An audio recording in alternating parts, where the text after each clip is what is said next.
지식인사이드 구독자 여러분 반갑습니다. 고려대학교 화학과 이광일입니다.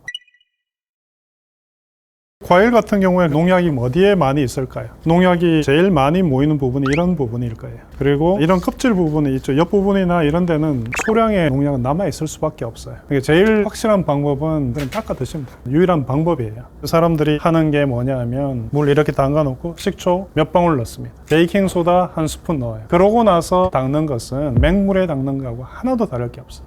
그러면 어떻게 하면 좋을까? 먼저 이렇게 물로 적신 다음에 그냥 워싱소다나 베이킹소다 소량만 이렇게 비벼줘요. 물을 약간 적시고 이런 식으로 비벼주고 이렇게 해보면은 처음에 감촉보다는 훨씬 더 오도독보도독한 걸 알 수 있을 텐데 더러운 게 지금 많이 없어지고 표면에 있었던 자연스럽게 생기는 왁스층도 제거가 됩니다. 그러고 나서 이렇게 헹궈주면 돼요.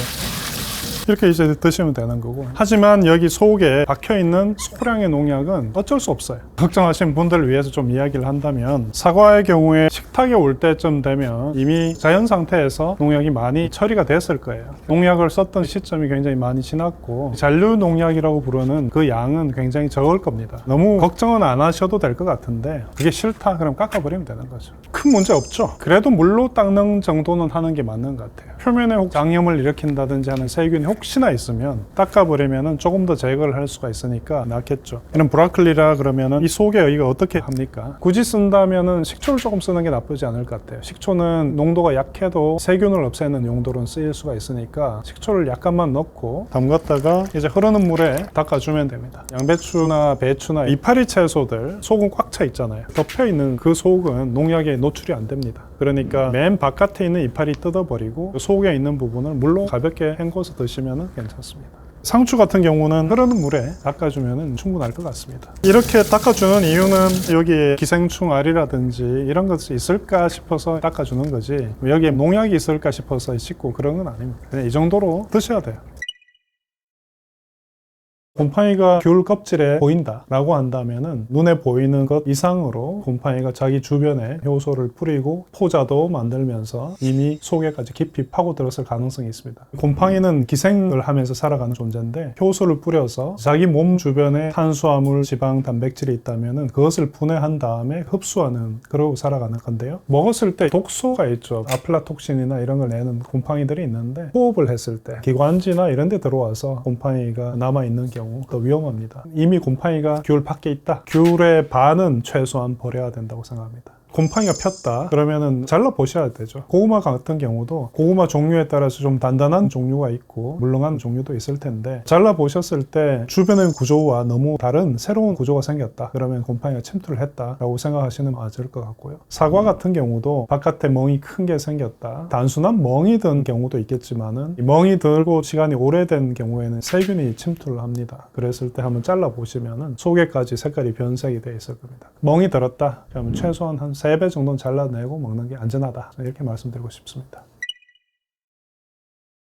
과일이나 채소 중에 바나나 이런 따뜻한 지역에서 온 작물들은 냉해를 굉장히 잘 입습니다. 적어도 한 4도 이상에서는 보관을 해야 되는데 우리 냉장고가 4도 미만이거든요. 이런 낮은 온도가 되면은 감자 속에 있던 이 녹말이 단순당으로 바뀌는데 그렇게 되면 감자를 프라이를 한다든지 이런 고온에서 가열을 하게 되고 그러면은 건강에 안 좋은 화합물들이 생길 수도 있으니까 감자는 서늘한 곳에서 직사광선과 물을 피해서 보관하시는 게 맞는 것 같고요. 양파나 바나나 같은 것들도 또 복숭아도 마찬가지예요. 너무 낮은 온도에서 보관하면은 살이 무르고 상하기 쉽습니다. 조직이 물러진다는 것은 그때부터는 곰팡이나 세균이 침투하기 쉬운 상황이 되는 겁니다. 낮은 온도에서 보관하지 않는 것이 더 오래 보관하는 방법이고요. 그리고 과일이나 채소의 경우에 서로 분리를 해 놓는 것도 좋습니다. 이 식물들은 에틸렌이라는 기체를 내뿜으면서 서로 소통을 하는데 예를 들어서 감이다. 그러면 감이 빨리 익도록 만들어주는 게 에틸렌입니다. 그런데 채소의 경우에는 이미 우리가 푸른 채소를 샀잖아요. 근데 이 푸른 채소를 더 빨리 익으라고 하면은 채소 보고 늙으라는 얘기잖아요. 쓴맛이 나고 누런 이파리가 생기고 그런 게 벌어지니까 과일하고 채소는 비닐봉지라든지 다른 곳에 보관을 하는 게 도움이 될 때가 많습니다.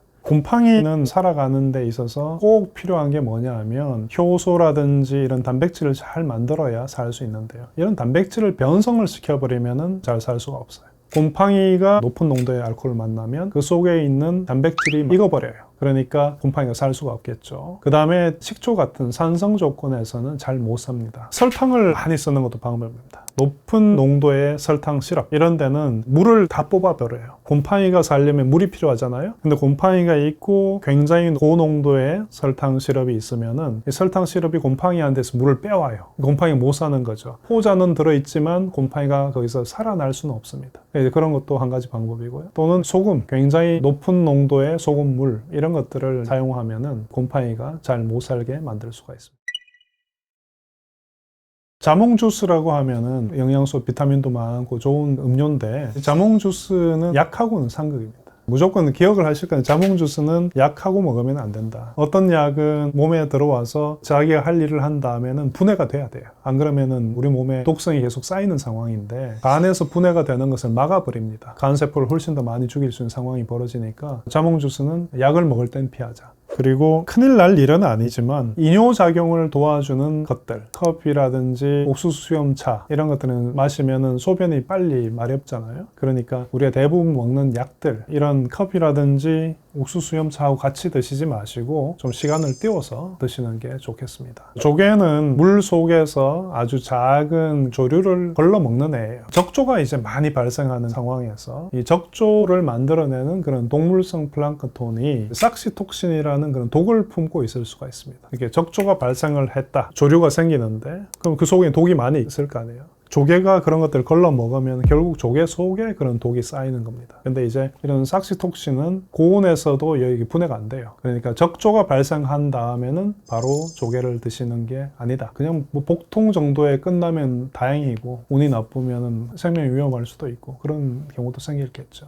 젖먹이 아기의 경우에 생우유라든지 꿀도 굉장히 위험합니다. 꿀 속에는 곰팡이 포자 같은 것이 숨어 있을 수가 있는데 그 속에서 곰팡이들이 증식을 못하지만은 포자는 있을 수가 있어요. 근데 이걸 먹으면은 아기들은 소화력이 약하니까 장에서 오랫동안 머무를 수가 있습니다. 따뜻하죠, 물 있죠. 그러다 보니까 여기서 이제 깨어나는 거죠. 그러면서 이제 문제를 일으키는 경우도 있고, 생우유는 왜 안 되냐면 우유는 소저지잖아요. 근데 여기에 단백질이 함량이 굉장히 높습니다. 근데 사람의 젖은 또는 이제 조제 분유 이런 것들은 액체당 들어있는 단백질의 양이 상당히 적어요. 소보다는. 근데 생우유는 진하단 말이에요. 그러다 보니까 너무 많은 단백질이 아기 몸에 들어오니까 이제 신장이 그걸 처리를 잘 못할 수가 있어요. 그러다 보면 아기가 신장에 문제가 생기다든지 이런 문제가 있으니까 생우유 피하고 꿀 피하고 그거는 지켰으면 좋겠고요. 남성 호르몬을 낮추는 가장 큰 흉악범은 설탕 그리고 알코올일 겁니다. 설탕과 알코올은 무조건 남성 호르몬에 반대고요. 남성 호르몬이 만들어지는 그 과정을 방해하는 그런 물질들도 있습니다. 그 중에 하나가 이제 튀김 요리 같은 거. 좋지 않은 기름으로 튀긴 튀김들 있죠. 그런 경우에는 그 기름이 산패가 되어서 우리 몸속에 들어왔을 때 염증 반응을 일으킬 수 있는 기름들인데 그런 기름들이 이제 몸에 들어오면 역시 남성 호르몬이 만들어지는 그 과정을 방해를 해서 좀 안 좋습니다. 감초라든지 민트라든지 뭐 이런 것들이 어느 정도 안 좋다고 하는 얘기들이 있지만은 그런 것들은 평소에는 잘 안 먹으니까 기억하실 거예요. 술 그리고 설탕 그리고 기름, 튀김 기름이에요. 그런 것들은 좀 피하는 게 좋겠습니다. 이게 남성 호르몬에 안 좋은 조합이 있겠죠. 치맥이 굉장히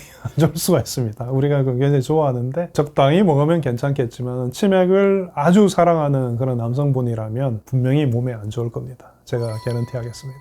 무엇이 내 몸에 정말 좋은지 나쁜지 적어도 나쁜 것이 무엇인지를 파악을 하면 피하면 되니까 그 정도라도 지키면서 우리가 생활을 하면 건강을 지키면서 살아갈 수 있지 않을까 그렇게 생각합니다.